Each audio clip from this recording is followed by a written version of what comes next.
എല്ലാവർക്കും നമസ്കാരം. നമ്മൾ യൂത്ത് ലിറ്ററേച്ചർ ഫെസ്റ്റിവലിൻ്റെ 2ാം ദിവസത്തിൻ്റെ അവസാന ഘട്ടത്തിലേക്ക് എത്തിച്ചേർന്നിരിക്കുകയാണ്.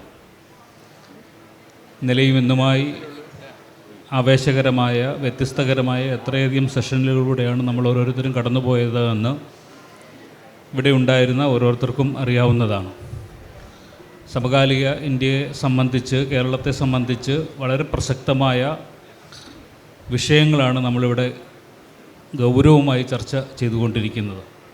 അതിൽ നിങ്ങളുടെ സഹകരണം, പാർട്ടിസിപ്പേഷനൊക്കെ വളരെ നന്നായിട്ടുണ്ട് എന്നുള്ളത് ഞങ്ങളെ വളരെയധികം ആഹ്ലാദചിത്തരാക്കുന്നുണ്ട്.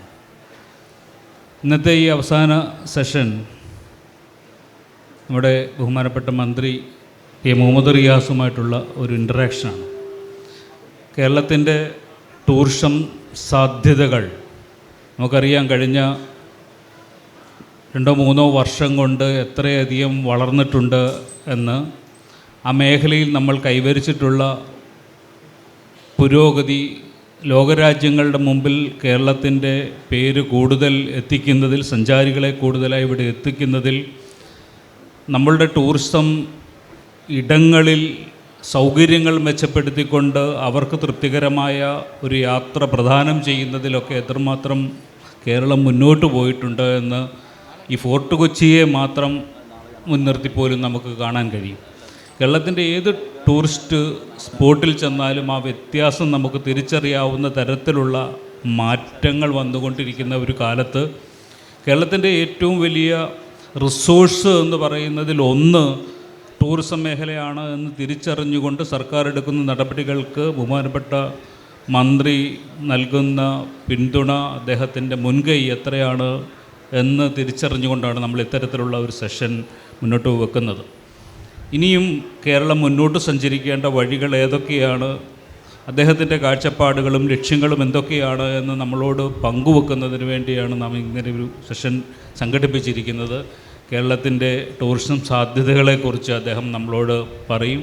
നിങ്ങൾക്കുള്ള സംശയങ്ങൾ, നിങ്ങൾക്കുള്ള ഇനിയും ഉള്ള കാഴ്ചപ്പാടുകളൊക്കെ നമുക്ക് പരസ്പരം പങ്കുവെക്കാം. നിശ്ചയമായിട്ടും യുവാക്കളായ നിങ്ങൾക്ക് അനേകം പുതിയ പദ്ധതികൾ, ആലോചനകൾ ഒക്കെ മുന്നോട്ട് വെക്കാനുണ്ടാവും. നിശ്ചയമായിട്ടും ഈ കൊടുക്കുവാങ്ങലിലൂടെ, ഈ ഒരു സംവാദത്തിലൂടെ നമുക്ക് നമ്മുടെ സാധ്യതകളെ കുറേ കൂടി മുന്നോട്ട് കൊണ്ടുപോകാൻ, നിങ്ങളുടെ കാഴ്ചപ്പാടുകൾ ബഹുമാനപ്പെട്ട മന്ത്രിയുടെ മുന്നിൽ അവതരിപ്പിക്കുവാനൊക്കെ കൂടിയുള്ള ഒരു അവസരമായിട്ട് നമ്മളിതിനെ കണ്ടുകൊണ്ട് ഈ സംവാദം മുന്നോട്ട് പോകാം എന്ന് പറഞ്ഞുകൊണ്ട് ബഹുമാനപ്പെട്ട മന്ത്രിയെ വളരെ സ്നേഹപൂർവ്വം സംസാരിക്കാൻ വേണ്ടി ക്ഷണിക്കുന്നു. ബഹുമാന്യനായ ശ്രീ ബെന്യാമിൻ, ശ്രീ റഹീം MP, ശ്രീ സനോജ്, സദസ്സിലുമുള്ള ബഹുമാന്യരെ, പ്രിയപ്പെട്ടവരെ, യുവതാര ലിറ്ററേച്ചർ ഫെസ്റ്റിവൽ ഒരു വർഷം കൊണ്ട് തന്നെ ലോകത്താകെ ശ്രദ്ധ പിടിച്ചു പറ്റിയ ഒരു ലിറ്ററേച്ചർ ഫെസ്റ്റിവലാണ്. അതിൻ്റെ ഒരു പ്രധാനപ്പെട്ട കാരണം ഒരു യുവജന സംഘടന ഇത്ര വിപുലമായി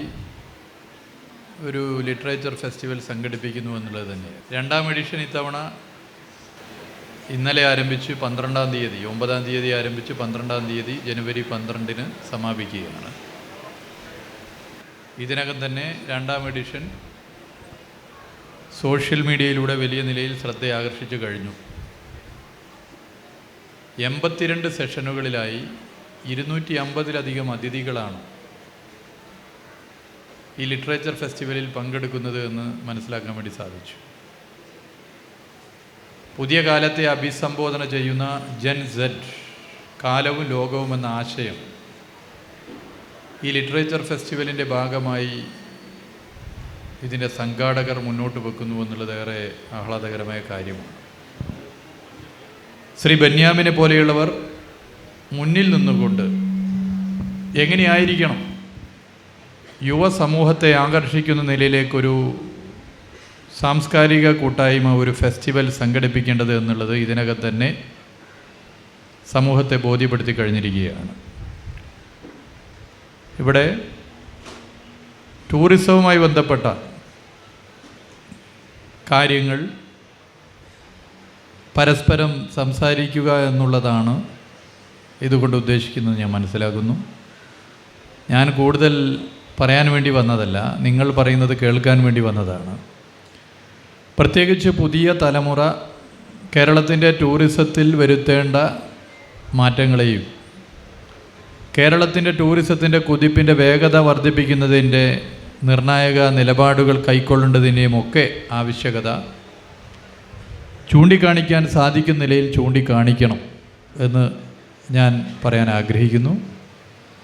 നമ്മുടെ സംസ്ഥാനത്തിൻ്റെ പ്രത്യേകത, നമ്മുടെ സംസ്ഥാനത്തിൻ്റെ ഒരു ഇഞ്ച് സ്ഥലം പോലും, ഒരു പഞ്ചായത്ത് പോലും ടൂറിസം സാധ്യതയില്ലാത്തതല്ല എന്നുള്ളതാണ്. ഭൂവിസ്തൃതിയിൽ ഇന്ത്യയുടെ ഭൂപടത്തിലൊക്കെ കേരളം ഒരു ചെറിയ സംസ്ഥാനമാണെങ്കിലും കേരളത്തിൽ കടലുണ്ട്, കായലുണ്ട്, നദികളുണ്ട്, മലയോരമുണ്ട്, ഇടനാടുണ്ട്. എല്ലാ നിലയിലും കേരളം ടൂറിസത്തിന് അനന്തമായ ഇടമാണ്.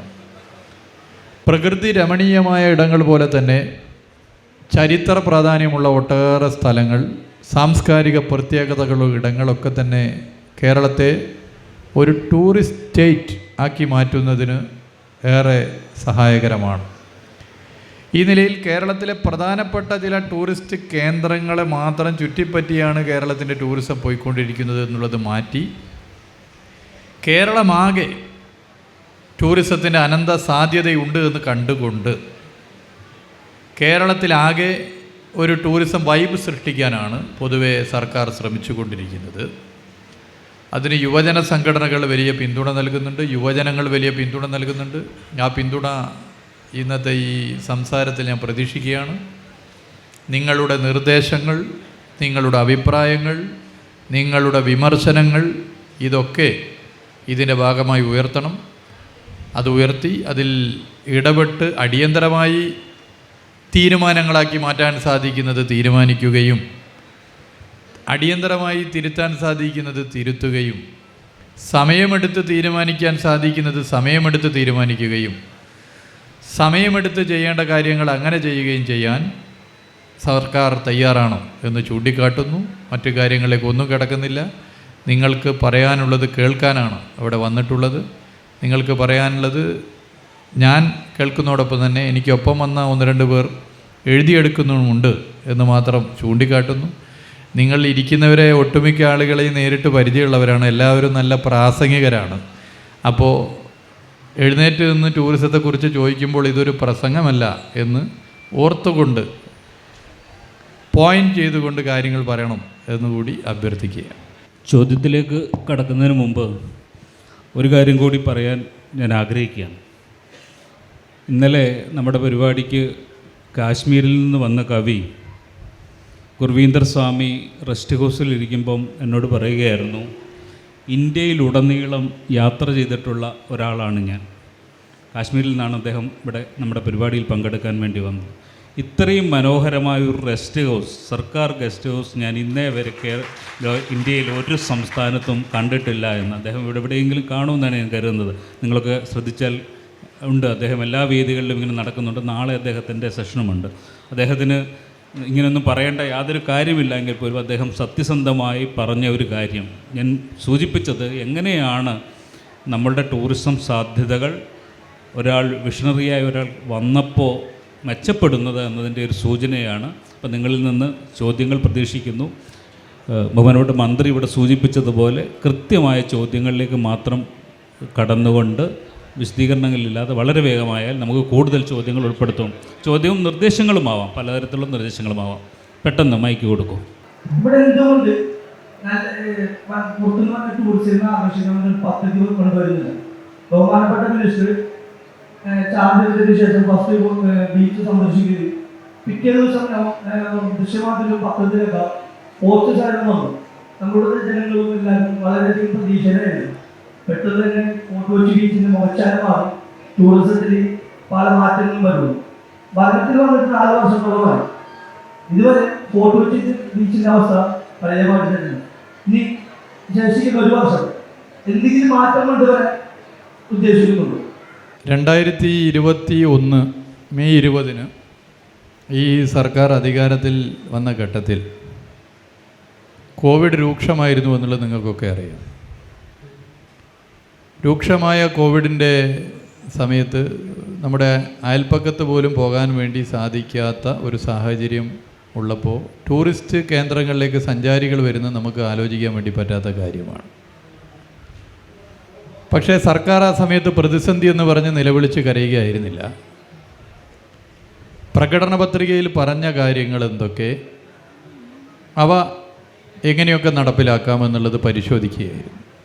2021 നിയമസഭാ തെരഞ്ഞെടുപ്പിൽ LDF പ്രകടന പത്രികയിൽ പ്രധാനമായും ചൂണ്ടിക്കാട്ടിയൊരു കാര്യം മലബാറിലെ ടൂറിസത്തിന് പ്രത്യേക പ്രാധാന്യം നൽകണമെന്നുള്ളതാണ്.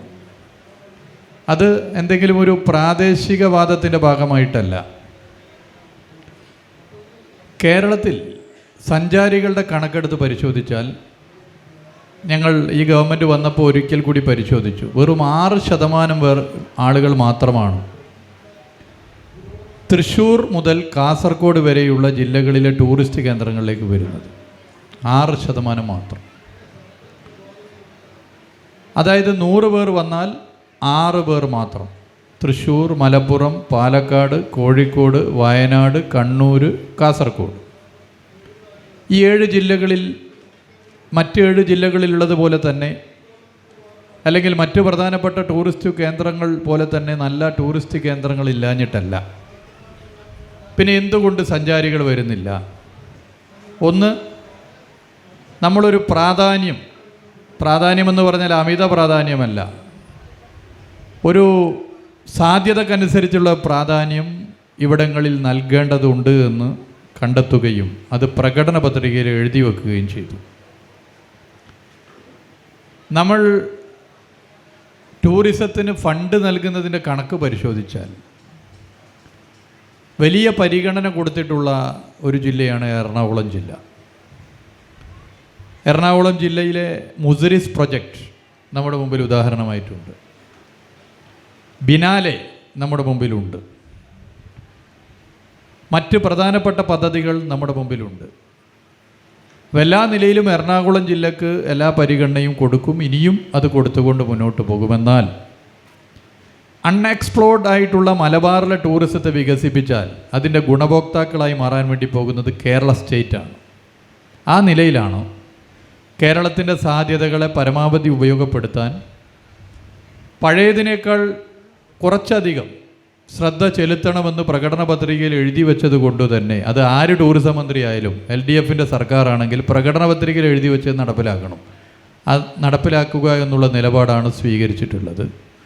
അതിൻ്റെ ഭാഗമായി ഇപ്പോൾ മലബാറിലെ 7 ജില്ലകളിലും ടൂറിസ്റ്റുകളുടെ എണ്ണത്തിൽ സർവകാല റെക്കോർഡായി എന്നുള്ള സന്തോഷ വിവരം നിങ്ങളെ പ്രത്യേകം അറിയിക്കാൻ ഞാൻ ആഗ്രഹിക്കുന്നു.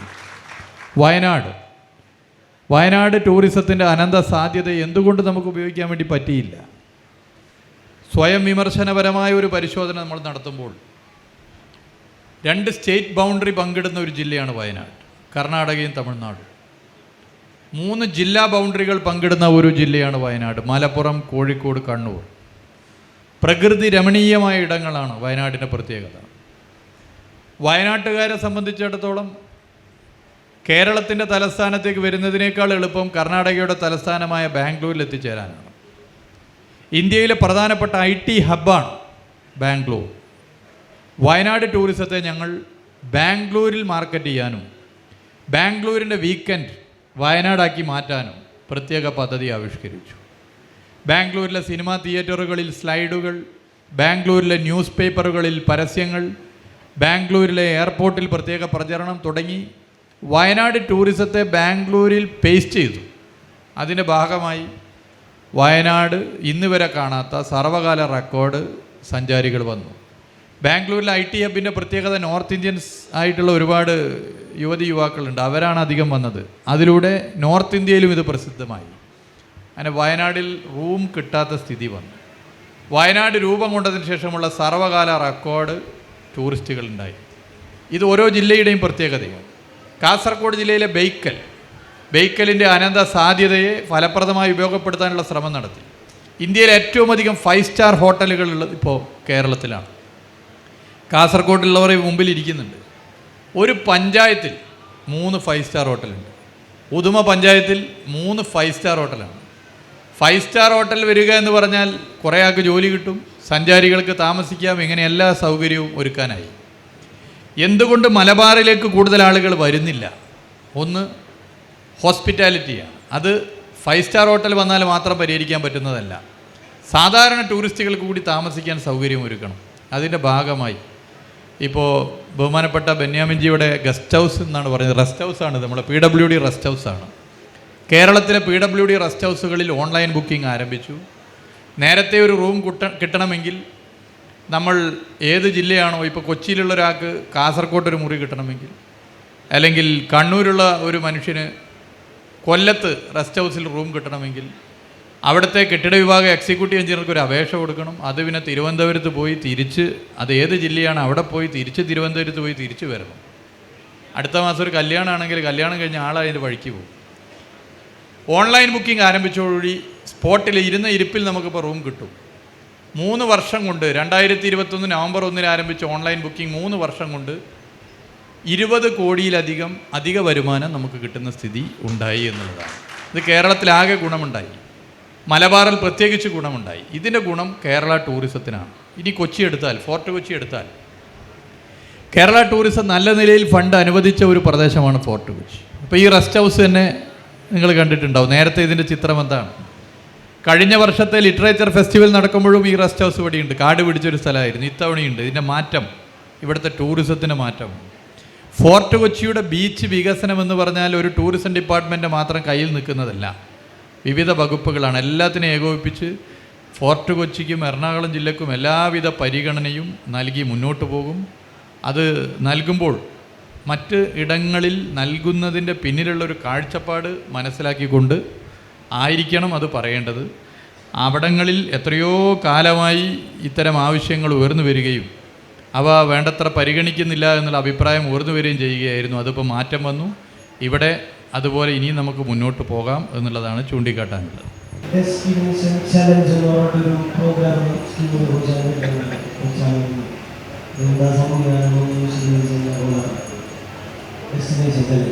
ഞാൻ തുടക്കത്തിൽ പറഞ്ഞു, കേരളത്തിൻ്റെ സാധ്യത അനന്തമാണ്. ഓരോ പഞ്ചായത്തിലും, ഇപ്പോൾ നിങ്ങളിലൊക്കെ താമസിക്കുന്ന അല്ലെങ്കിൽ നിങ്ങളുടെ തൊട്ടടുത്ത പഞ്ചായത്തിൽ നിങ്ങൾ കണ്ടുകൊണ്ടിരിക്കുന്ന ഒരു ടൂറിസ്റ്റ് കേന്ദ്രമുണ്ട്.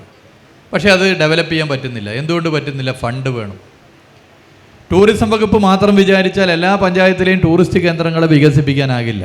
ഇവിടെയാണ് ടൂറിസം വകുപ്പും തദ്ദേശ സ്വയംഭരണ സ്ഥാപനങ്ങളും കൈകോർത്തുകൊണ്ട് ടൂറിസ്റ്റ് കേന്ദ്രങ്ങളെ എക്സ്പ്ലോർ ചെയ്യുക എന്നുള്ളൊരു കാഴ്ചപ്പാട് മുന്നോട്ട് വെച്ചത്. അതിൻ്റെ ഭാഗമായിട്ടാണ് ടൂറിസം വകുപ്പ് ഒരു പദ്ധതിക്ക് 60% തുക ചെലവഴിക്കും, ബാക്കി തദ്ദേശ സ്വയംഭരണ വകുപ്പ് ചെലവഴിക്കുക എന്നുള്ള കാഴ്ചപ്പാടോടെ ഡെസ്റ്റിനേഷൻ ചാലഞ്ച് എന്ന പദ്ധതിക്ക് രൂപം കൊടുത്തത്.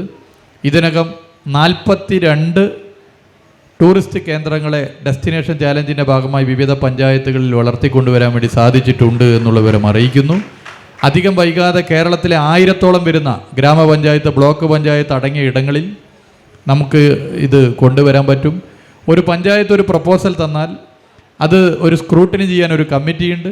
ആ കമ്മിറ്റി സ്ക്രൂട്ടിനി ചെയ്തുകൊണ്ടാണ് ആ പ്രപ്പോസൽ സ്വീകരിക്കുക. ഇപ്പം 42 പദ്ധതികൾ വന്നെങ്കിൽ 500-ലധികം അപേക്ഷകൾ വിവിധ ഭാഗങ്ങളിൽ വന്നതിൽ നിന്ന് സ്ക്രൂട്ടിനി ചെയ്തിട്ടാണ്. ഏതിനെങ്കിലും നമുക്ക് കൊടുക്കാൻ വേണ്ടി പറ്റില്ല. അതിൻ്റെ ക്വാളിറ്റി കൂടി നോക്കേണ്ടതുണ്ട്. നമുക്ക് എന്തായാലും ഈ പീരീഡിൽ തന്നെ 100-ലധികം ഡെസ്റ്റിനേഷൻ ചാലഞ്ച് പ്രൊജക്റ്റുകൾ നടപ്പിലാക്കാം, ആരംഭിക്കാനാകും. ഭാവിയിൽ കേരളത്തിലെ എല്ലാ പഞ്ചായത്തിലും ഡെസ്റ്റിനേഷൻ ചാലഞ്ചിൻ്റെ ഭാഗമായി ഒരു ടൂറിസം പ്രൊജക്റ്റ് ഉണ്ടാകും എന്ന സന്തോഷ വിവരം കൂടി നിങ്ങളെ പ്രത്യേകം അറിയിക്കാൻ ഞാൻ ആഗ്രഹിക്കുകയാണ്.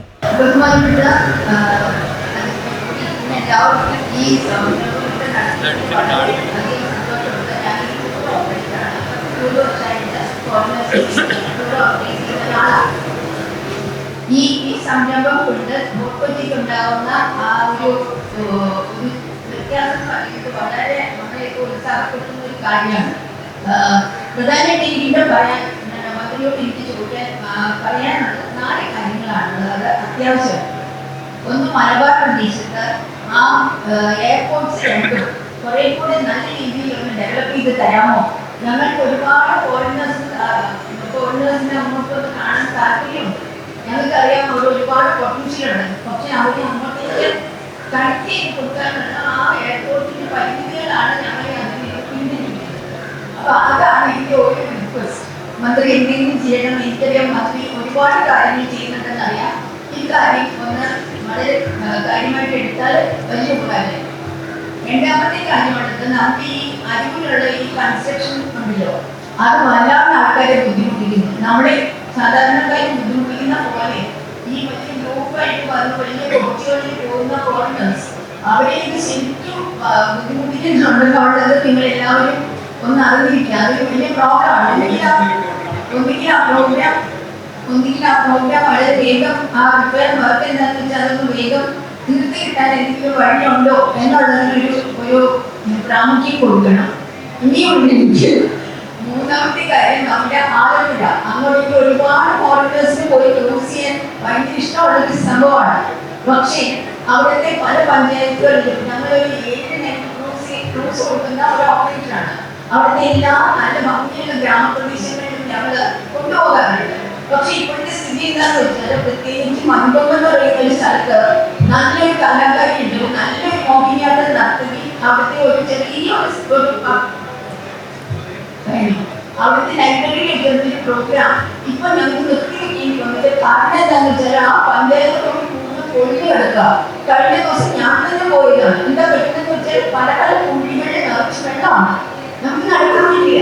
അപ്പൊ അതിന് ഈ പഞ്ചായത്തുകളിൽ മന്ത്രി ഒരുപാട് കാര്യങ്ങൾ പ്രവർത്തിക്കുന്നുണ്ടെന്ന് എനിക്കറിയാം. പക്ഷെ അത് അവിടെ നടപ്പിലാക്കുന്നവർക്ക് കുറെ കൂടെ ഒരു എന്താ പറയുക മോട്ടിവേഷൻ കൊടുക്കേണ്ടത് ആവശ്യമാണ്. സമയം പരിമിതിയുള്ളവർക്ക് ഞാൻ ഇനി ഒരുപാട് സജഷൻസ് ഉണ്ട്. കേരളത്തിൻ്റെ പ്രത്യേകത ചെറിയ സ്റ്റേറ്റ് ആണെങ്കിൽ 4 എയർപോർട്ടുണ്ട്. അതിൽ നെടുമ്പാശ്ശേരി എയർപോർട്ട് സിയാലിൻ്റെ നേതൃത്വത്തിൽ വളരെ മാതൃകാപരമായി മുന്നേറിക്കൊണ്ടിരിക്കുന്നു. കണ്ണൂർ, കോഴിക്കോട് എയർപോർട്ടുകളുടെ വികസനത്തിന് വേണ്ടി നിരന്തരം കേന്ദ്ര സർക്കാരുമായി സ്റ്റേറ്റ് ഗവൺമെൻറ് ചർച്ച ചെയ്തുകൊണ്ടിരിക്കുകയാണ്. നമുക്കറിയാം, ഈ ടൂറിസ്റ്റ് രാജ്യങ്ങൾ അത് ടൂറിസ്റ്റുകൾ മറ്റ് രാജ്യങ്ങളിൽ നിന്ന് കൂടുതൽ വരുന്നതിന് സഹായകരമായി മാറുന്നത് അതാതിടങ്ങളിൽ ചില എയർവേസുകളുടെ പ്രവർത്തനമാണ്. ഇപ്പോൾ ശ്രീലങ്ക നിങ്ങൾ എടുത്ത് പരിശോധിച്ചാൽ ശ്രീലങ്കൻ എയർവേസാണ് ശ്രീലങ്കൻ ടൂറിസത്തിൻ്റെ ബ്രാൻഡ് അംബാസഡർമാർ. ശ്രീലങ്കൻ എയർവേസ് ഏതൊക്കെ രാജ്യത്ത് പോകുന്നു അവിടെയൊക്കെ ശ്രീലങ്കയിലേക്ക് ടൂറിസ്റ്റുകളെ കൊണ്ടുവരാനുള്ള പ്രത്യേക പദ്ധതികളും ക്യാമ്പയിനും സംഘടിപ്പിക്കുന്നു എന്നുള്ളതാണ്.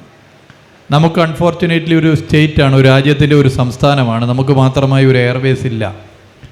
എന്നാൽ ഒരു കാര്യം ഉറപ്പാണ്, എൻ്റെ സഹോദരി ഇവിടെ പറഞ്ഞു, കേരളം മത്സരിക്കുന്നത് ടൂറിസം മേഖലയിൽ ഇന്ത്യയിലെ മറ്റു സംസ്ഥാനങ്ങളുമായിട്ടല്ല.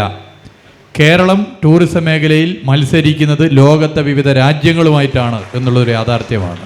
അത് കണ്ടുകൊണ്ട് എയർപോർട്ടുകളുടെയും എയർവേസിൻ്റെയും പ്രാധാന്യത്തെ തിരിച്ചറിഞ്ഞ് കേരള ടൂറിസത്തെ വികസിപ്പിക്കാനുള്ള ശ്രമം നടത്തും. 1. 2, NH-66 കാര്യമാണ് പറഞ്ഞത്. പ്രവൃത്തി വേഗത്തിലാക്കാൻ ഇടപെടൽ നടത്തുന്നു. ഇപ്പോൾ ഇന്നലെ തന്നെ മുഖ്യമന്ത്രി ഒരു മീറ്റിംഗ് ഇതുമായി ബന്ധപ്പെട്ട് വിളിച്ചു ചേർത്തിരുന്നു. കാസർഗോഡ് മുതൽ തിരുവനന്തപുരം വരെയുള്ള ദേശീയപാത 66 മരണപ്പെട്ടൊരു പദ്ധതിയായി. കേരളത്തിൻ്റെ പ്രത്യേകത, ഇന്ത്യയിൽ ഏറ്റവും അധികം വാഹനപ്പെരുപ്പമുള്ള സംസ്ഥാനം കേരളമാണ്. ഇന്ത്യയിൽ ഏറ്റവും അധികം ജനസാന്ദ്രത നിറഞ്ഞ സംസ്ഥാനം കേരളമാണ്. ജനസാന്ദ്രതയുടെ കാര്യത്തിൽ ദേശീയ ശരാശരിയുടെ 3 ഇരട്ടിയാണ് കേരളം. ആ നിലയിൽ കേരളത്തിൻ്റെ ഒരു ആശ്വാസ പദ്ധതിയായിരുന്നു കാസർഗോഡ് മുതൽ തിരുവനന്തപുരം വരെ 45 മീറ്റർ 6 വരി NH-66.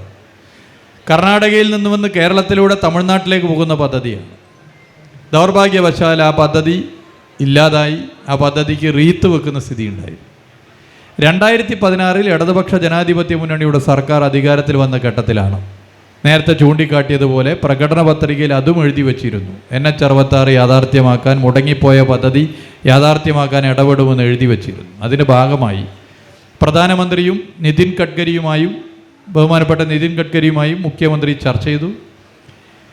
പ്രശ്നം ഭൂമി ഏറ്റെടുക്കലാണ്. കേരളത്തിൽ ഭൂമി കിട്ടാനില്ല. ഭൂമി കിട്ടുന്നതിനാണെങ്കിൽ പൊന്നു വിലയാണ്. കേന്ദ്ര സർക്കാരാണെങ്കിൽ പണം തരാൻ തയ്യാറാകാത്ത സ്ഥിതി വന്നു. നേരത്തെയുള്ള ചില സംസ്ഥാന സർക്കാരിൻ്റെ കെടുകാര്യസ്ഥത മൂലം അത് നമുക്കൊരു ബാധ്യതയായി വന്നു. അങ്ങനെയുള്ള ഘട്ടത്തിലാണ് ഇന്ത്യയുടെ ചരിത്രത്തിൽ ആദ്യമായി ഒരു സംസ്ഥാന സർക്കാർ ദേശീയപാത വികസനത്തിന് ഫണ്ട് ചെലവഴിക്കാൻ തയ്യാറായത്. 100, 200, 500, 1000 കോടിയല്ല, 5600 കോടി രൂപ അതിനുവേണ്ടി കേരളത്തിൽ ചെലവഴിക്കാൻ വേണ്ടി തീരുമാനിച്ചു. അതിൻ്റെ ഭാഗമായിട്ടാണ് ഈ പണി നടക്കുന്നത്. അന്ന് സംസ്ഥാന സർക്കാർ അങ്ങനെ ഒരു തീരുമാനം എടുത്തിട്ടുണ്ടായിരുന്നില്ലെങ്കിൽ നമുക്കിങ്ങനെ ഒരു ചർച്ച തന്നെ വേണ്ടി വരില്ലായിരുന്നു. കാരണം ആ പണി പോലും നടക്കുന്നുണ്ടാവില്ലായിരുന്നു. അപ്പോൾ എന്തായിരിക്കും കേരളത്തിൻ്റെ അവസ്ഥ എന്നുള്ളത് നിങ്ങളൊന്ന് ചിന്തിച്ചാൽ മതി. എന്തായാലും ഒരു കാര്യം ഉറപ്പിച്ച് പറയാൻ ഞാൻ ആഗ്രഹിക്കുന്നു. നാം മരണപ്പെട്ടു എന്ന് കരുതി റീത്ത് വെച്ചൊരു പദ്ധതിക്ക് 2025 ഡിസംബറോടുകൂടി 45 മീറ്റർ വീതിയിൽ 6 വരിയിൽ കാസർഗോഡ് മുതൽ തിരുവനന്തപുരം വരെ NH66 യാഥാർത്ഥ്യമാക്കാൻ സാധിക്കും എന്നുള്ള സന്തോഷ വിവരമാണ് അറിയിക്കാനുള്ളത്. ഇതിൻ്റെ പദ്ധതിയുടെ പ്രത്യേക ശ്രമം നടത്താം.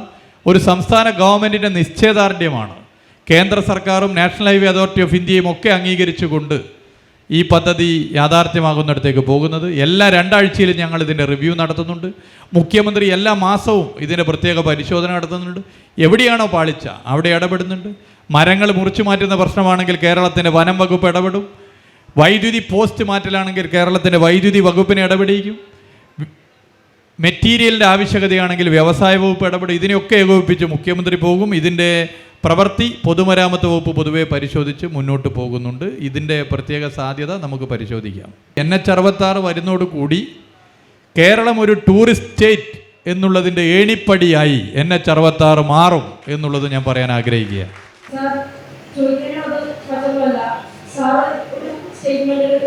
പറഞ്ഞു വെക്കുന്ന ഒരു കാര്യമുണ്ടായി, അതായത് ടൂറിസം മേഖല വെല്ലുവിളിക്കുന്ന അവസ്ഥയിലാണുള്ളത്. അപ്പോൾ സാറ് ഈ ചുമതല ഏറ്റെടുക്കുമ്പോൾ അത് ഏറ്റവും ചലഞ്ചിങ് ആയിട്ടാണ് ഏറ്റെടുത്തിട്ടുള്ളത്. അപ്പോൾ എന്ത് ആത്മവിശ്വാസത്തോടെയാണ് സാർ ചുമതല ഏറ്റെടുത്തത്?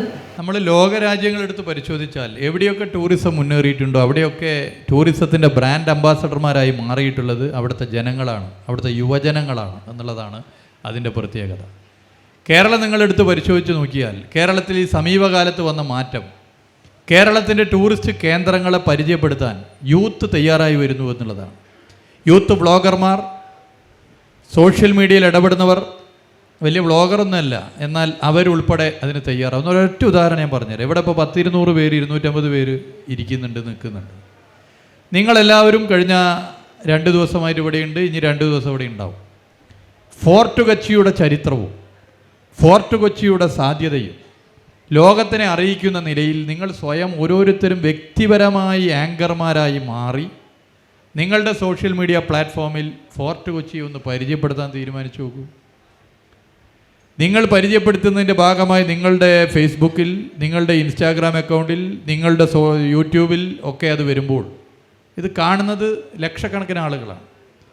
നിങ്ങളുടെ പരിചയപ്പെടുത്തലിൻ്റെ ഭാഗമായി ഇത് കാണുന്ന ലക്ഷക്കണക്കിന് ആളുകളിലെ 10-ൽ ഒരാൾ ഇതിൻ്റെ ഭാഗമായി ഫോർട്ട് കൊച്ചിയിൽ വരാൻ തയ്യാറായാൽ, 10-ൽ ഒരാൾ വരാൻ തയ്യാറായാൽ 10,000-ങ്ങളാണ് ഫോർട്ട് കൊച്ചി കാണാൻ വരിക. 10,000-ങ്ങൾ ഫോർട്ട് കൊച്ചിയിൽ വന്നാൽ ഫോർട്ട് കൊച്ചിയിലെ ഹോം സ്റ്റേ നടത്തുന്നവർക്ക്, ഫോർട്ട് കൊച്ചിയിലെ മറ്റ് റിസോർട്ട് നടത്തുന്നവർക്ക്, ഫോർട്ട് കൊച്ചിയിൽ കടല വിൽക്കുന്നവർ മുതൽ വ്യാപാരം നടത്തുന്നവർക്ക് വരെ, ഫോർട്ട് കൊച്ചിയിൽ ഓട്ടോറിക്ഷ ഓടിക്കുന്നവർ മുതൽ ഫോർട്ട് കൊച്ചിയിൽ മറ്റു മേഖലയിൽ പ്രവർത്തിക്കുന്നവർ വരെ അതിൻ്റെ ഗുണഭോക്താക്കളായി മാറും. അതാണ് അതിൻ്റെ പ്രത്യേകത. ഹംഗറി പ്രധാനമന്ത്രി ഇവിടെ വന്നു, കുറേ ദിവസം ഇവിടെ നിന്നു, യാത്ര ചെയ്തത് ഓട്ടോറിക്ഷയിലാണ്. കേരളത്തിൽ മാത്രമേ ഓട്ടോറിക്ഷയിൽ അങ്ങനെ യാത്ര ചെയ്യാൻ ഒരു പ്രധാനമന്ത്രിക്ക് പറ്റൂ. കാരണം കേരളം അത്രത്തോളം സുരക്ഷിതമാണ് എന്നുള്ളതാണ് അതിൻ്റെ പ്രത്യേകത.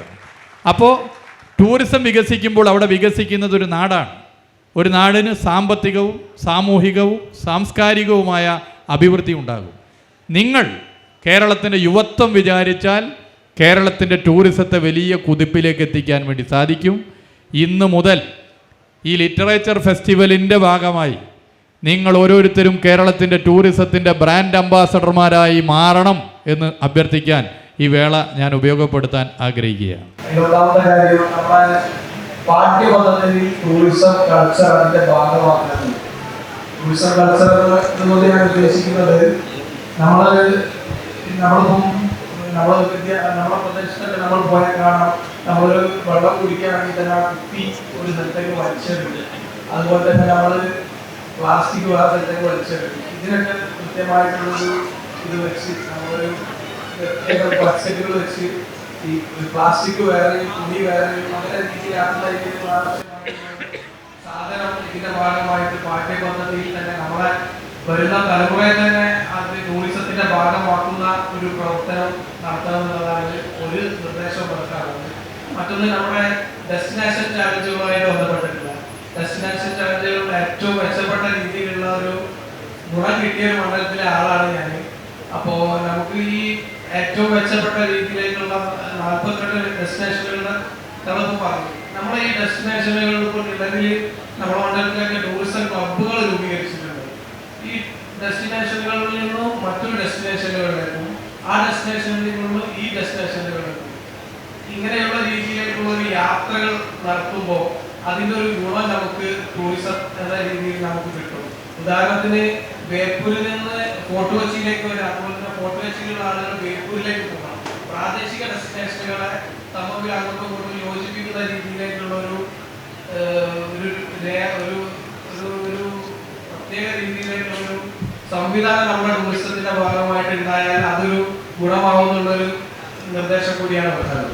നല്ല നിർദ്ദേശമാണ്. ഒന്ന്, പാഠ്യപദ്ധതിയിൽ ടൂറിസവും അതുപോലെ തന്നെ നമ്മൾ ഇപ്പം മാലിന്യമുക്ത കേരളം ക്യാമ്പയിൻ്റെ ഭാഗമായി ചെയ്യേണ്ട കാര്യങ്ങൾ ഇതൊക്കെ ഉൾപ്പെടുത്തണമെന്നുള്ള നല്ല നിർദ്ദേശമാണ്. ഇത് ബഹുമാനപ്പെട്ട വിദ്യാഭ്യാസ മന്ത്രിയുമായി ചർച്ച ചെയ്യാം എന്നുള്ളത് ഇവിടെ അറിയിക്കാൻ ഞാൻ ആഗ്രഹിക്കുകയാണ്. രണ്ടാമത്തത്, ഉത്തരവാദിത്ത ടൂറിസം മിഷൻ എന്ന നിലയിൽ അനുഭവേദ്യ ടൂറിസത്തെ വളർത്താൻ നമ്മുടെ നാട്ടിലെ ഓരോ പ്രാദേശികമായ പ്രത്യേകതകളെ ടൂറിസ്റ്റുകൾക്ക് പരിചയപ്പെടുത്താനുള്ള ഇടപെടൽ നടത്തി വരുന്നുണ്ട്. ടൂറിസം ക്ലബ്ബുകളെ നമുക്ക് ഇതിൻ്റെ ഭാഗമായി വ്യാപിപ്പിക്കണം. അത് യുവജനങ്ങളാണ് ടൂറിസം ക്ലബ്ബ് നയിക്കേണ്ടത്. യുവജനങ്ങളെ പങ്കാളിത്തത്തോടു കൂടി ടൂറിസം ക്ലബ്ബുകൾ നമുക്ക് നല്ല നിലയിൽ ഈ വർഷം 2025 കൊണ്ടുവരാൻ വേണ്ടി പറ്റും. അത് നമുക്ക് ശ്രമിക്കണം. ടൂറിസ്റ്റ് കേന്ദ്രങ്ങൾ മാലിന്യമുക്തമാക്കി മാറ്റുക എന്നുള്ളത് പ്രധാനമാണ്. ഞാനിപ്പോൾ വന്നപ്പോൾ തന്നെ റെസ്റ്റ് ഹൗസ് കയറി ഒന്ന് വാഷ്റൂമിൽ പോയി ടിഷ്യൂ പേപ്പർ എടുത്ത് കൈ തുടച്ച്, ടിഷ്യൂ പേപ്പർ റൂമിലിടാൻ ഒരു സ്ഥലം ഞാൻ കണ്ടിട്ടില്ല. ഒരു വേസ്റ്റ് ബാസ്ക്കറ്റ് അവിടെ കാണാൻ വേണ്ടി പറ്റിയിട്ടില്ല. കുറേ ബുദ്ധിമുട്ടിയിട്ടാണ് നടന്നിട്ടാണ് കണ്ടത്. അപ്പോൾ നമ്മൾ തന്നെ വേസ്റ്റ് ബോക്സുകൾ, ബിന്നുകൾ ഇതൊക്കെ സംഘടിപ്പിക്കാനും സ്ഥാപിക്കാനും ഈ ഒരു അവബോധം സൃഷ്ടിക്കാനും ഒക്കെ നേതൃത്വമായി യുവത്വം മാറേണ്ടതുണ്ട്. യുവത്വത്തിന് മാറാൻ വേണ്ടി പറ്റും. യുവജന സംഘടനകൾ, ഈ യുവജന സംഘടനകൾ ഏതുമായിക്കൊള്ളട്ടെ, പുതിയ കാലം ആഗ്രഹിക്കുന്ന ഇത്തരം ക്യാമ്പയിനുകൾ ഏറ്റെടുത്ത് മുന്നോട്ട് പോകേണ്ടതുണ്ട്. ഇപ്പോൾ രൂക്ഷമായ കോവിഡിൻ്റെ ഘട്ടത്തിൽ ലോകത്തിന് ആക്രിപെറുക്കി മാതൃക കാണിച്ചൊരു യുവജന സംഘടനയുണ്ട്. ആ സംഘടനയുടെ പേര് DYFI ആണെന്ന് വളരെ സന്തോഷത്തോടു കൂടി പറയാൻ വേണ്ടി സാധിക്കും. പലരും അതിനെ പരിഹസിച്ചവരുണ്ട്. ചിലർ ഇന്നും അത് കേൾക്കുമ്പോൾ നെറ്റി ചുളിക്കുന്നവരുണ്ട്. എന്നാൽ അതിലൊന്നും നിങ്ങൾ നിരാശപ്പെടേണ്ട. നെറ്റി ചുളിക്കുന്നവരുടെ എണ്ണം മൈനോറിറ്റിയാണ്, ചെറു ന്യൂനപക്ഷമാണ്. മെജോറിറ്റിയും നിങ്ങളുടെ പ്രവൃത്തിയെ എല്ലാ നിലയിലും പിന്തുണക്കുന്നവരാണ്. പുതിയ കാലം കേരളം എങ്ങോട്ട് കുതിക്കുന്നുവോ അതിൻ്റെ മുന്നിൽ യുവത്വം കുതിക്കുക എന്നുള്ളതാണ്. കേരളത്തിൻ്റെ അനന്ത സാധ്യത ടൂറിസമാണ്.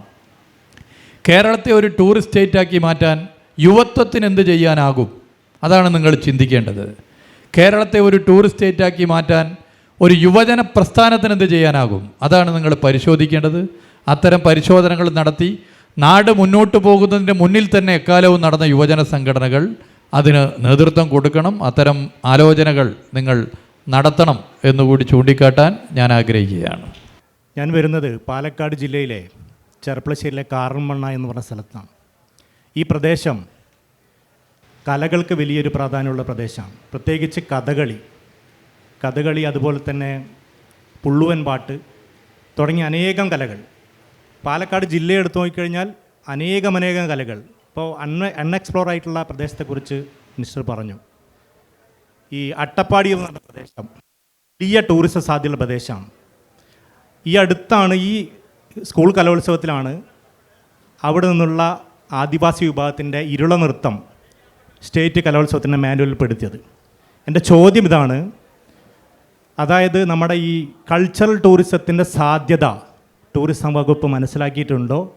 ഉദാഹരണത്തിന് ബേക്കലിലോ അല്ലെങ്കിൽ ഫോർട്ട് കൊച്ചിയിലോ തിരുവനന്തപുരത്ത് കോവളത്തോ വരുന്ന വിദേശികളായിട്ടുള്ള ആഭ്യന്തര സഞ്ചാരികളോ വിദേശ സഞ്ചാരികളോ ആയിട്ടുള്ള ആളുകൾ, അവർക്ക് നേരിട്ട് ഇടനിലക്കാരില്ലാതെ ഇത്തരം പ്രദേശത്തുകളിൽ പോയി ആർട്ട് ഫോമുകൾ നടക്കുന്ന ഇടങ്ങളിൽ നേരിട്ട് പോയി, ഉദാഹരണത്തിന് ഞാൻ വരുന്ന കാറമണ്ണയിൽ അവിടെ കുഞ്ചുനായർ ട്രസ്റ്റിൽ മാസത്തിൽ ചുരുങ്ങിയത് 5 തവണയെങ്കിലും നടക്കുന്ന സ്ഥലമാണ്. ഇത്തരം പ്രദേശങ്ങളിൽ പോയി ടൂറിസ്റ്റുകൾക്ക് ഡയറക്റ്റായി ഇത്തരം ആർട്ട് ഫോമുകൾ ആസ്വദിക്കാനുള്ള സംവിധാനം ടൂറിസ്റ്റ് സർക്യൂട്ട് വഴി, കൾച്ചറൽ സർക്യൂട്ട് വഴി ഉണ്ടാക്കാൻ വേണ്ടിയിട്ട് ടൂറിസം വകുപ്പിന് സാധിക്കില്ല. അതൊന്നാണ്. രണ്ടാമത്തെ കാര്യം, ഇപ്പോൾ മിനിസ്റ്ററുടെ നേതൃത്വത്തിൽ തന്നെ ബേപ്പൂരിൽ വാട്ടർ ഫെസ്റ്റ് നടത്തുന്നുണ്ട്, വലിയ പരിപാടിയാണ്. അതുപോലെ കേരളത്തിൻ്റെ വലിയ പല പ്രദേശത്തും ആലപ്പുഴയിലുള്ള സ്ഥലങ്ങളിൽ വലിയ പരിപാടികൾ നടന്നുകൊണ്ടിരിക്കുകയാണ്. ഇതൊക്കെ കോർത്തിണക്കിക്കൊണ്ട് ഒരു ടൂറിസം കൾച്ചറൽ കലണ്ടർ വളരെ അത്യാവശ്യമാണെന്നാണ് എനിക്ക് തോന്നുന്നത്. കാരണം ഞാൻ പാലക്കാട് ജില്ലയിൽ താമസിക്കുമ്പോൾ തന്നെ എൻ്റെ സുഹൃത്തുക്കളായിട്ടുള്ള ആളുകൾ കണ്ണൂർ ജില്ലയിൽ ഏതൊക്കെ സ്ഥലങ്ങളിൽ തെയ്യമുണ്ട് എന്ന് ചോദിക്കുന്ന നിരവധിയാണ്. പക്ഷെ നമുക്കത് പറഞ്ഞു കൊടുക്കാൻ വേണ്ടി പറ്റില്ല. ഒരു സമ്പൂർണ്ണ ടൂറിസം കൾച്ചറൽ കലണ്ടർ ഉണ്ടാക്കി ലോകത്തിന് മുന്നിൽ സബ്മിറ്റ് ചെയ്യാൻ വേണ്ടിയിട്ട് നമ്മുടെ വകുപ്പിന് സാധിക്കുമോ എന്നാണ് ചോദിക്കാനുള്ളത്. Thank you. എനിക്ക് ആ ചോദ്യം വലിയ സന്തോഷമുളവാക്കിയ കാര്യമാണ്. ഇന്നലെ ഈ ടൂറിസം കലണ്ടറിൻ്റെ ഒരു മീറ്റിംഗ് ചേർന്നതിന് ശേഷമാണ് ഞാൻ തിരുവനന്തപുരത്ത് നിന്ന് എറണാകുളത്തേക്ക് വരുന്നത്. കേരളത്തിലാകെ തെയ്യം ഉൾപ്പെടെയുള്ള കലാരൂപങ്ങളും അതിൻ്റെ സമയം ഒക്കെ വെച്ചുകൊണ്ട് ടൂറിസ്റ്റുകൾക്ക് എല്ലാ നിലയിലും ഉപകാരപ്രദമാകുന്ന നിലയിലേക്കുള്ളൊരു കലണ്ടർ കൊണ്ടുവരണം എന്നുള്ള ആലോചന സർക്കാർ നടത്തിയിട്ടുണ്ട്. ഇന്നലെ അതിൻ്റെ ഒരു മീറ്റിംഗ് ഔദ്യോഗികമല്ലെങ്കിലും ഞങ്ങൾ ചേർന്നിരുന്നു. സാംസ്കാരിക വകുപ്പ് മന്ത്രിയുമായി ഇനി ചില കാര്യങ്ങൾ ചർച്ച ചെയ്യേണ്ടതുണ്ട്. അതൊക്കെ ചർച്ച ചെയ്ത് നമുക്ക് മുന്നോട്ട് പോകാം. എന്തായാലും ഒരു കലണ്ടർ ഇതുമായി ബന്ധപ്പെട്ട് സ്ഥിരമായി കേരളത്തിൽ ഉണ്ടാകുന്ന നിലയിൽ ടൂറിസ്റ്റ് കലണ്ടർ ഉണ്ടാകും. ഇപ്പോൾ വെബ്സൈറ്റ് ഉണ്ട്. വെബ്സൈറ്റ് അത്രത്തോളം ബ്രോഡൻഡ് ആയിരുന്നില്ല, പക്ഷേ ഇപ്പോൾ വെബ്സൈറ്റ് വളരെ നല്ല നിലയിൽ വരുന്നുണ്ട്. നമുക്ക് ഇതുകൂടി എന്തായാലും പരിശോധിക്കാം. അട്ടപ്പാടി, അതുപോലെ തന്നെ ചെറുപ്പളശ്ശേരി, ഒറ്റപ്പാലം, ഈ ഇടങ്ങളൊക്കെ ഒട്ടേറെ പ്രത്യേകതകളുണ്ട്. ആ പ്രത്യേകതകളുടെ ഇടങ്ങളിലെ ടൂറിസത്തിൻ്റെ സാധ്യതയെ ഉപയോഗപ്പെടുത്താനുള്ള ശ്രമങ്ങൾ ഇപ്പോൾ പൊതുവെ ഞങ്ങൾ ആലോചിക്കുന്നുണ്ട് എന്നുള്ളതും അറിയിക്കാൻ ഞാൻ ആഗ്രഹിക്കുകയാണ്. ഇതാണ് ഞാൻ പറഞ്ഞത്, ഒരു സർക്കാർ സംവിധാനം ആലോചിക്കുന്ന കാര്യങ്ങൾ അത്തരമൊരു സംവിധാനത്തിലില്ലാഞ്ഞിട്ടും നിങ്ങൾക്ക് പറയാൻ പറ്റുന്നത് നിങ്ങൾ യുവത്വത്തിന് ഇതിനൊക്കെ വലിയ പ്രാധാന്യമുണ്ട്, ആനക്കാനയുടെ വലുപ്പം അറിയില്ല എന്ന് പറഞ്ഞതുപോലെയാണ്. നിങ്ങൾക്ക് ഈ നാടിന് നൽകാൻ വേണ്ടി പറ്റുന്ന സംഭാവനയെക്കുറിച്ച് നിങ്ങളുടെ സാധ്യതയെ നിങ്ങൾ പലപ്പോഴും മനസ്സിലാക്കുന്നില്ല. അത് മനസ്സിലാക്കി ഇടപെടണം എന്നൊരിക്കൽ കൂടി അഭ്യർത്ഥിക്കാൻ ഞാൻ ആഗ്രഹിക്കുകയാണ്. സമയക്കുറവുകൊണ്ട് ഈ സെഷൻ ഇവിടെ അവസാനിക്കുകയാണ്. ഇവിടെ ബഹുമാനപ്പെട്ട മന്ത്രി സൂചിപ്പിച്ചതുപോലെ കേരളത്തിൻ്റെ ടൂറിസം സാധ്യതകൾ മുന്നോട്ട് ശക്തമായി നയിക്കപ്പെടണമെങ്കിൽ യുവജനങ്ങളും യുവജന പ്രസ്ഥാനങ്ങളും ശക്തമായി ഇടപെടേണ്ടതുണ്ട് എന്നാണ് ഇവിടെ സൂചിപ്പിച്ചത്. തീർച്ചയായും അത്തരത്തിലുള്ള ഇടപെടലുകൾ നടത്താൻ DYFI നേതൃത്വം കൊടുക്കും എന്നുകൂടി ഈ സന്ദർഭത്തിൽ ഇവിടെ സൂചിപ്പിക്കുകയാണ്. മന്ത്രി പറഞ്ഞ രണ്ട് കാര്യങ്ങളോട് ഒന്നിവിടെ നമുക്ക് പെട്ടെന്ന് ചെയ്യാൻ വേണ്ടി കഴിയുന്ന ഒരു കാര്യം, ഈ ഫോർട്ട് കൊച്ചിയുടെ ടൂറിസം സാധ്യതകൾ ഇപ്പോൾ ഒരുപാട് ആളുകൾ ഇവിടെ നല്ല ഫോണൊക്കെ ആയി വന്നിട്ടുണ്ട്. അപ്പോൾ ഇവിടെ ബഹുമാനപ്പെട്ട ബെന്യാമ സാറുമായി ആലോചിച്ചപ്പോൾ നമ്മൾ 12-ാം തീയതി ഇതിൻ്റെ ഈ ചടങ്ങിൻ്റെ സമാപനം നടക്കും. ആ സമാപന വേദിയിൽ വെച്ച് മികച്ച 5 വീഡിയോകൾക്ക് ഈ YLF-ൻ്റെ സംഘാടക സമിതിയുടെ ഉപഹാരം നൽകുന്നതാണ്. അപ്പോൾ ഇതിൻ്റെ അതിനെ പറയും, ഈ ഫോർട്ട് കൊച്ചിയുടെ ഡെസ്റ്റിനേഷൻ പരിചയപ്പെടുത്തുന്ന ഒരു മനോഹരമായ വീഡിയോ ആയിരിക്കണം. നിങ്ങളുടെ ഫോണിൽ ഷൂട്ട് ചെയ്താൽ മതി. ആകർഷകമായ സമ്മാനം തരും. അതിൻ്റെ മറ്റ് വിശദാംശങ്ങൾ നമ്മുടെ ഈ YLF-ൻ്റെ ഗ്രൂപ്പ് വഴി നിങ്ങളെ അറിയിക്കും. ഏതായാലും നിങ്ങളെല്ലാവരും ആ വെല്ലുവിളി ഏറ്റെടുത്ത് ഒരു നല്ല വീഡിയോ കണ്ടന്റ് തയ്യാറാക്കണം എന്ന് അഭ്യർത്ഥിക്കുകയാണ്. മറ്റൊരു കാര്യം, വിവിധ ഡെസ്റ്റിനേഷനുകൾ കേന്ദ്രീകരിച്ച് പരിസ്ഥിതിയുമായി ബന്ധപ്പെട്ട വേസ്റ്റ് ബിന്നുകൾ സ്ഥാപിക്കണമെന്ന് പറഞ്ഞിട്ടുണ്ട്. അപ്പോൾ പരിസ്ഥിതി മലിനീകരണം ഇല്ലാതാക്കാൻ ആവശ്യമായിട്ടുള്ള പ്രവർത്തനങ്ങൾക്ക് എല്ലാം DYFI എന്ന നിലയിൽ നേതൃത്വം കൊടുക്കും. ടൂറിസം ക്ലബ്ബുകൾ ഇപ്പോൾ രൂപീകരിക്കും എന്ന് പറഞ്ഞിട്ടുണ്ട്. DYFI അതിനെ സ്വാഗതം ചെയ്യുകയാണ്. അതിൻ്റെ പ്രധാനപ്പെട്ട സംഘാടകരായി, നടത്തിപ്പുകാരായി DYFIയുടെ പ്രവർത്തകർ കേരളത്തിലെ എല്ലാ ഡെസ്റ്റിനേഷൻ കേന്ദ്രങ്ങളിലും ഉണ്ടാവും എന്ന ഉറപ്പ് കൂടി മന്ത്രിക്ക് കൊടുത്തുകൊണ്ട് ഈ സെഷൻ തൽക്കാലം ഇവിടെ അവസാനിപ്പിക്കുകയാണ്.